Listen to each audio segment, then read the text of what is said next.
ചെറിയാച്ചോ, ഞാനേ ഇത്തവണ എടുത്ത ലോട്ടറി ടിക്കറ്റിന്റെ തലയിലെടുത്ത് പത്രത്തിൽ വന്നിട്ടുണ്ട്. കയ്യിൽ ഒരു ഗ്ലാസ് കട്ടൻ കാപ്പി ഉണ്ടായിരുന്നെങ്കിൽ നോക്കാനൊരു മൂടുണ്ടായിരുന്നു. ഒരു ഗ്ലാസ് എനിക്കൂടെ തന്നിട്ട് കുടിക്കടാ, പ്രായത്തെങ്കിലും ബഹുമാനിക്ക്. ഇതെന്റെ കട്ടൻ കാപ്പിയാ. ഓഹോ, ത്രികുടൻ റം. സൂര്യൻ നിലത്തുനിന്ന് പൊങ്ങട്ടടാ, വെറും വയറ്റി വലിച്ചു കയറ്റാതെ കരള് വാടും. താൻ ഇങ്ങനെ പരത്തി സ്നേഹിക്കാതെ പോയി ഒരു ബക്കറ്റ് വെള്ളം കോരിക്കൊണ്ട് വയ്ക്കുക. അതെ, പറയുമ്പോ മറ്റൊന്നും വിചാരിക്കരുത്. എന്റെ ജാതകത്തിൽ 7 ശനിയുടെയും ആഗ്നേയ ഗ്രഹത്തിന്റെയും ദൃഷ്ടി ഉള്ളതുകൊണ്ട് കുറച്ചു നാളത്തേക്ക് തീയുടെയും വെള്ളത്തിന്റെ അടുത്ത് പൊക്കൂടാ.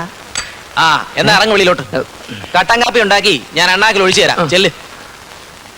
അല്പം പരസ്പര ബഹുമാനം വേണം. സസ്പെൻഷനിലാണെങ്കിലും ഞാൻ PWDയിലെ സൂപ്രണ്ടാണ് കേട്ടോ. ചെല്ല്.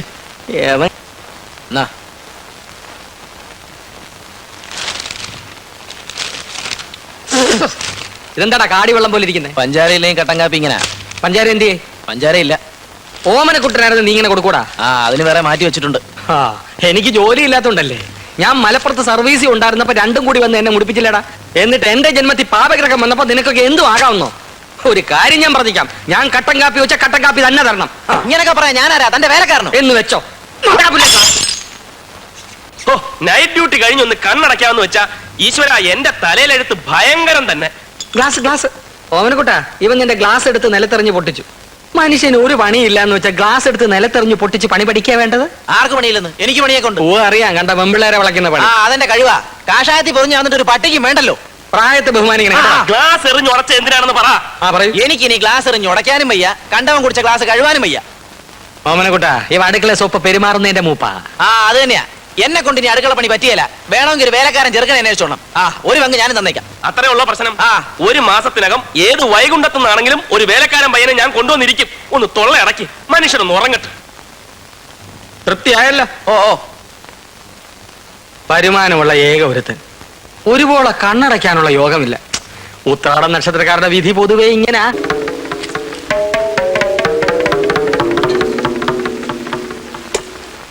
നീ ഏതാടാ? എടാ കൊച്ചനെ, നീ നല്ലോണം ആലോചിച്ചോ? വീട് മാറി കയറിയതാണോ? അല്ല, ഞാൻ ഈ വീട്ടിലേക്ക് തന്നെയാ വന്നത്. എന്നോട് പറഞ്ഞു ആരോടും മിണ്ടാ അടുക്കളയിൽ ചെന്ന് ചായ ഇട്ടോളാൻ. ആര്? മറ്റേ ചേട്ടൻ. മറ്റേ ചേട്ടനോ? അതെ, ഈ ചേട്ടൻ.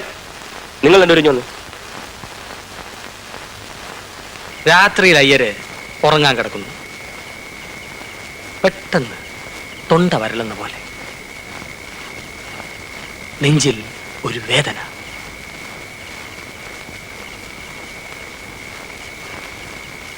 സംഭവിക്കാൻ വേണ്ടി പറയുന്നതല്ല.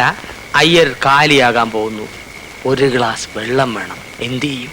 ഞാൻ പറഞ്ഞു ശരിയല്ലോ ഓമനക്കുട്ടാ? ശരിയാണോന്ന് ചോദിച്ചാ അങ്ങനെ സംഭവിക്കാവുന്നതേ ഉള്ളൂ. പക്ഷേ നമ്മൾ 3 പേരും ഉള്ളപ്പോ അങ്ങനെ സംഭവിക്കാൻ പാടില്ല. അതുകൊണ്ടാ ഞാൻ നേരത്തെ പറഞ്ഞേ. ഉടനെ നിങ്ങൾ എന്നെ കടിച്ചിറാൻ വന്നില്ലേ? രാമ,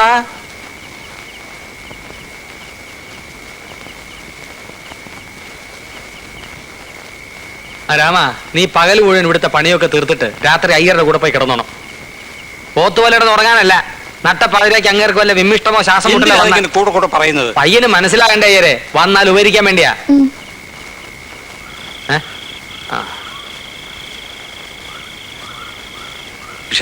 നിങ്ങളല്ലേ പറഞ്ഞത് അവൻ ആനച്ചെവിയാണ്, സൂക്ഷിക്കണമെന്ന്? ശുദ്ധ ബ്രാഹ്മണന്മാർക്ക് അതൊന്നും ഏശയില്ല.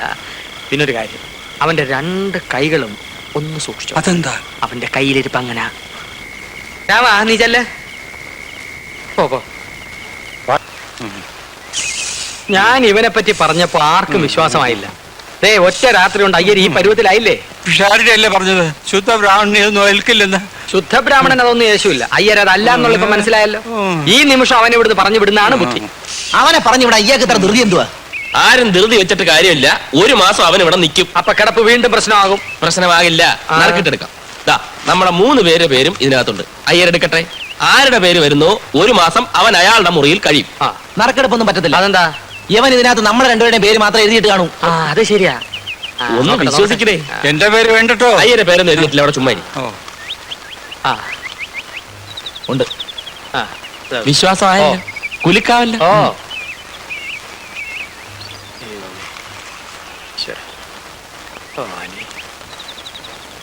ഓമനക്കുട്ടൻ.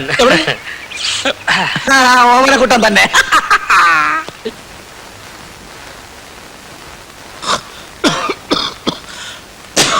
അവിടെ തുപ്പാനുള്ള സ്ഥലമല്ല. എനിക്ക് തുപ്പ ഇത്രയും സ്ഥലം മതി. മനസ്സിലായോ? ഓമനക്കുട്ടന്റെ അച്ഛനും അമ്മയാ. എന്റെ മകൻ ഓമനക്കുട്ടനെ ആരോ പൂട്ടിയിട്ടിരിക്കുന്നു.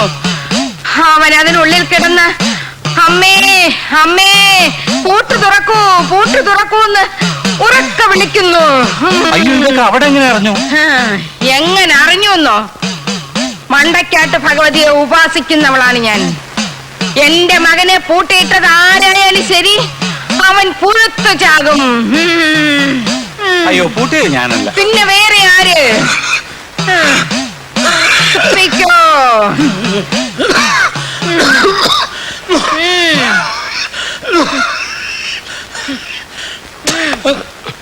ആ പിഷാരടി, നിങ്ങൾ ആ ഓമനക്കുട്ടിനെ മുറിയിലിട്ട് പൂട്ടിയെന്നും പറഞ്ഞ് അയാളുടെ അച്ഛനും അമ്മയും വന്നും ബഹളം ഉണ്ടാക്കുന്നു. നിങ്ങൾ എന്തിനാ മണ്ടൻ തിരുമേനി ആ കാര്യമൊക്കെ അവരോട് പറയാൻ പോയത്? ഞാനൊന്നും പറഞ്ഞില്ല. എല്ലാം ആ മണ്ടക്കാട്ട് പറഞ്ഞു എന്നും പറഞ്ഞ് പറഞ്ഞുകൊണ്ടിരിക്കുക. എവിടെ ഈ മണ്ടക്കാട്ട്? മണ്ടയില്ലാത്ത തന്നോട് അതൊക്കെ പറഞ്ഞിട്ട് എന്താ കാര്യം? അത് ശരി. ശരി, മാറ്, ഞാൻ കേറട്ടെ. കേറിക്കോ. ഞാൻ പിഷാരടി. നമസ്കാരം. നമസ്കാരം. ഓമനക്കുട്ടൻ എല്ലാ കാര്യങ്ങളും എന്നോട് പറഞ്ഞിട്ടുണ്ട്. എന്റെ മകനെ തുറന്നു വിട്. മണ്ടക്കാട്ട് ഭഗവതിയാണ് പറയുന്നത്. ആള് സ്ഥലത്തുണ്ടെങ്കിലല്ലേ തുറന്നു വിടാൻ പറ്റൂ, അല്ലേ? എന്റെ കുഞ്ഞിനെ ആര് പൂട്ടിയാലും അവൻ പുഴുത്ത് പുഴുത്ത് ചാവും. അരുത്, ശപിക്കരുത്. ജന്മത്തിൽ പാപഗ്രഹം ഉള്ളതുകൊണ്ട് സ്ത്രീ ശാപം കൂടി ഏൽക്ക വയ്യ. അപ്പൊ താനാണോ എന്റെ കുഞ്ഞിനെ പൂട്ടിയത്? അല്ല, ആര് പൂട്ടിയാലും പുഴുത്തു പുഴുത്ത് ചാകുന്നത് ബുദ്ധിമുട്ടാണ്. ഏയ്, ഓമനക്കുട്ട എവിടെ പോയെന്ന് പറ. ഇത്രയും കാലം ഞങ്ങളുടെ കുഞ്ഞ് ഞങ്ങളെ പിരിഞ്ഞിരുന്നിട്ടില്ല. ഈ മാസത്തിൽ ശമ്പളം വായിച്ചു തന്നിട്ടില്ല. ഓമനക്കുട്ടൻ ട്രെയിനിങ്ങിനായി വിശാഖപട്ടണത്ത് പോയിരിക്കുക. എപ്പോ വരും? അയ്യരെ എപ്പോ വരും എന്നാ പറഞ്ഞേ? ഒന്നും പറയാതല്ലേ പോയത്? ഹോട്ടലുകാർക്ക് അറിയാം. ആ, ഹോട്ടലുകാർക്ക് അറിയാവൂ. അപ്പൊ നമുക്ക് അവിടെ പോയി നോക്കാം. അല്ല, ഇവിടം വരെ വന്ന സ്ഥിതിക്ക് നമുക്ക് നമ്മുടെ വീട്ടിൽ പോയി കുളിച്ച് ആഹാരം കഴിച്ചിട്ട് പിന്നെ ഹോട്ടലിലേക്ക് പോവാം. ഞാൻ കഴിക്കാൻ എന്തെങ്കിലും തയ്യാറാക്കട്ടെ. ആ, ഇനി ഇവിടെ തുപ്പരുത്. ഇനി നമുക്ക് അവിടെ തുപ്പാം. അമ്മേ, എനിക്ക് വേണ്ട. ഇന്നലെ കൂടെ മണ്ടക്കാട്ട് ഭഗവതി എന്നോട് പറഞ്ഞു, എന്റെ മകനെ ആരോ എവിടെയോ പൂട്ടിയിട്ടിരിക്കുന്നു എന്ന്. എന്റെ ഓമനക്കുട്ടനെ പൂട്ടിയിട്ടത് ആരായാലും അവൻ പുഴുത്ത് പുഴുത്ത് പുഴുത്ത് പറയരുതേ അമ്മേ. എടാ, എന്തോ സാമദ്രോഹി,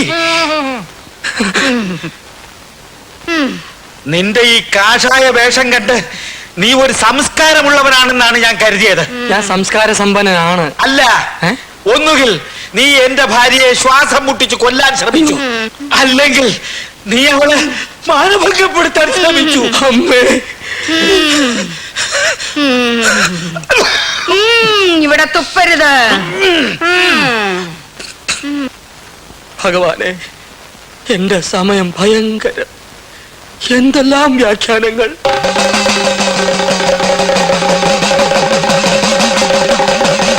അമ്മേ, മണ്ടക്കാട്ട് ഭഗവതിയാണ് സത്യം. അമ്മ ഉദ്ദേശിക്കുന്ന പോലെ ഒരു പൂട്ട് എന്റെ കയ്യിലില്ല. പിഷാരടെ, ഇതാ പൂട്ട്. കിണറ്റില് ആരോ കുഴിച്ചിട്ടിരിക്കുന്നു. ഇതാരുടെ പൂട്ട്? തന്റെ പൂട്ട്. താൻ ദിവസം ഓമനക്കുട്ടനെ പൂട്ടിയിട്ടിരുന്ന പൂട്ട്.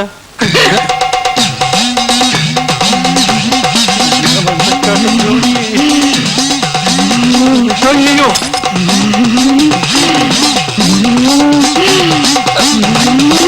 എന്റെ മോനെവിടെ? എന്റെ മോനെവിടെ?